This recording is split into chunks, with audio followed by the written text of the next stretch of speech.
Hello guys, today நான் உங்களுக்கு என்னோட ஸ்டைலில் ஒரு ஃபிஷ் பிரியாணி ஒன்று தான் நான் உங்களுக்கு செஞ்சு காட்ட போகிறேன். சிம்பிளாக எல்லாரும் செய்கிற மாதிரியான ஒரு பிரியாணி தான் நாங்கள் இன்னைக்கு பார்க்க போகிறோம். வாங்க வீடியோக்குள்ளே போகலாம்.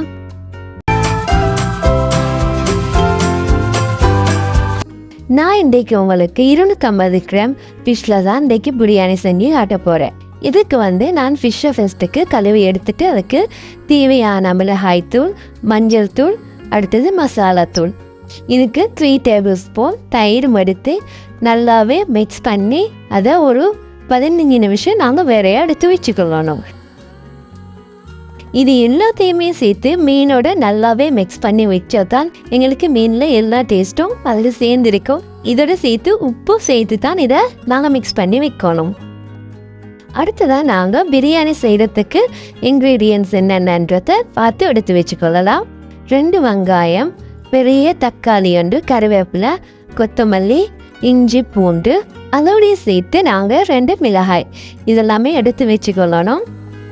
வெங்காயத்தை நாங்கள் நீளமாக கட் பண்ணி, தக்காளியும் அதே மாதிரி கட் பண்ணி எடுத்து வச்சுக்கொள்ளணும். மசாலாவில் ஊற வச்ச மீனை நாங்கள் எண்ணெயில் நல்லாவே எடுத்து பொரிச்சுக்கொள்ளணும். நாங்கள் மீன் பொரிச்ச ஆயிலை வேறையாக எடுத்து வச்சுக்கொள்ளணும். ஏன்னா பிரியாணி செய்கிறதுக்கு எங்களுக்கு அந்த ஆயில் தான் முக்கியம். நீங்கள் பிரியாணி செய்கிறதுக்கு எந்த சட்டி எடுக்கிறீங்களோ அதே சட்டியில் நாங்கள் மீன் பொரிச்ச எண்ணெயை அதில் நல்லா விட்டு சூடாக்கிட்டு அதில் வெட்டி வச்ச வெங்காயத்தை அதில் போட்டு நல்லா வதக்கி எடுக்கணும்.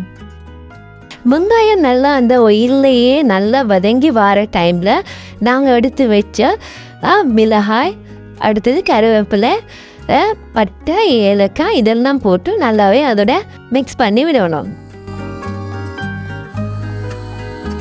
பட்டை, ஏலக்காவெல்லாம் போட்டு நல்லாவே மிக்ஸ் ஆக்கிட்டு நாங்கள் எடுத்து வச்ச இஞ்சி பூண்டு பேஸ்ட்டை இதில் போட்டு நல்லா அதில் பச்சை மணம் மாறும் வரைக்கும் நல்லாவே அதை வெங்காயத்தோட சேர்த்து வதக்கி கொள்ளணும்.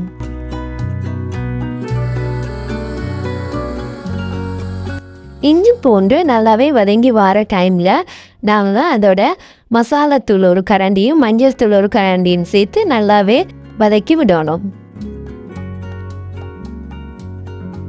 எல்லாமே மிக்ஸ் ஆகி நல்ல மனம் உண்டு வர டைமில் வச்ச தக்காளியை அதில் போட்டு நல்லா வதக்கி கொள்ளணும். தக்காளி அடிப்பிடிக்காம நல்லாவே வதங்கி வாரத்துக்கு 2 டீஸ்பூன் தண்ணி அதோட சேர்த்து நல்லாவே விட்டு நல்லா வதக்கி விடணும். தக்காளி நல்லாவே வதங்கி மிக்ஸ் ஆகி வரும்போது நாங்கள் எடுத்து வச்ச சில்லி பவுடர் 2 கரண்டியை அதோட சேர்த்து ஆட் பண்ணி நல்லாவே வதக்கி விடணும். அதோடைய சேர்த்து நாங்கள் மீன் போட்டு வச்சோம் இல்லையா மசாலா, அந்த பேஸ்ட்டையும் அதோட சேர்த்து கலந்து மிக்ஸ் பண்ணி கொள்ளணும். இடையில நீங்கள் உப்பை செக் பண்ணிவிட்டு நீங்கள் உங்களுக்கு தேவையான அளவு உப்பு அதில் ஆட் பண்ணலாம். அடுத்தது தான் நாங்கள் பிரியாணிக்கான சரியான ஒரு ஸ்டெப் செய்ய போகிறோம். என்னன்னு சொன்னால், பொரிச்சு வச்ச மீனில் ஒரு 2 இல்லாட்டி 3 துண்டை இந்த மசாலாவோட எடுத்து நல்லாவே புரட்டி கொள்ளணும். நல்லாவே அந்த மீன் உடையாத வகையில் நாங்கள் அதை மிக்ஸ் பண்ணி கொள்ளணும்.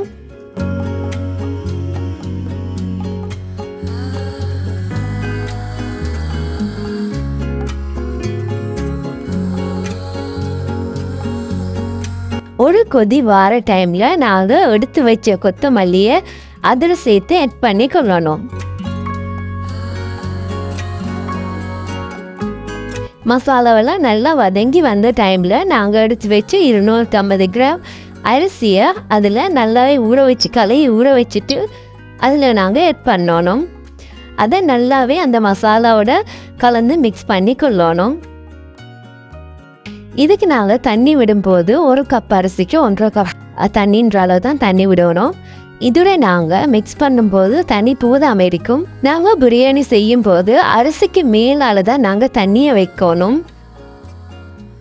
நான் இன்னைக்கு இந்த பிரியாணிக்கு 1 கப் தண்ணியும் மீதி தேங்காய் பழம் தான் விட்டு சமைச்சிருக்கேன். லாஸ்ட்டாக நாங்கள் அடுப்பில் வைக்கும்போது உப்பு ஒரு தரம் செக் பண்ணிவிட்டு நாங்கள் அடுப்பில் வைக்கணும்.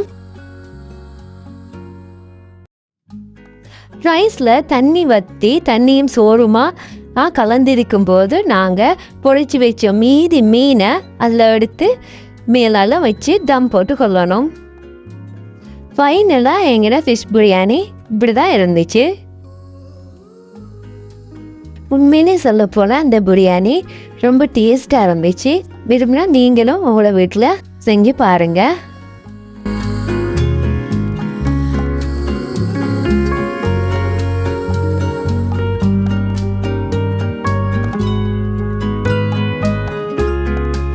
ஓகே காய்ஸ், உங்களுக்கு இந்த வீடியோஸ் எல்லாமே பிடிச்சிருந்தா என்னை சேனலை சப்ஸ்கிரைப் பண்ணுங்கள், வீடியோ லைக் பண்ணுங்கள், ஷேர் பண்ணுங்கள்.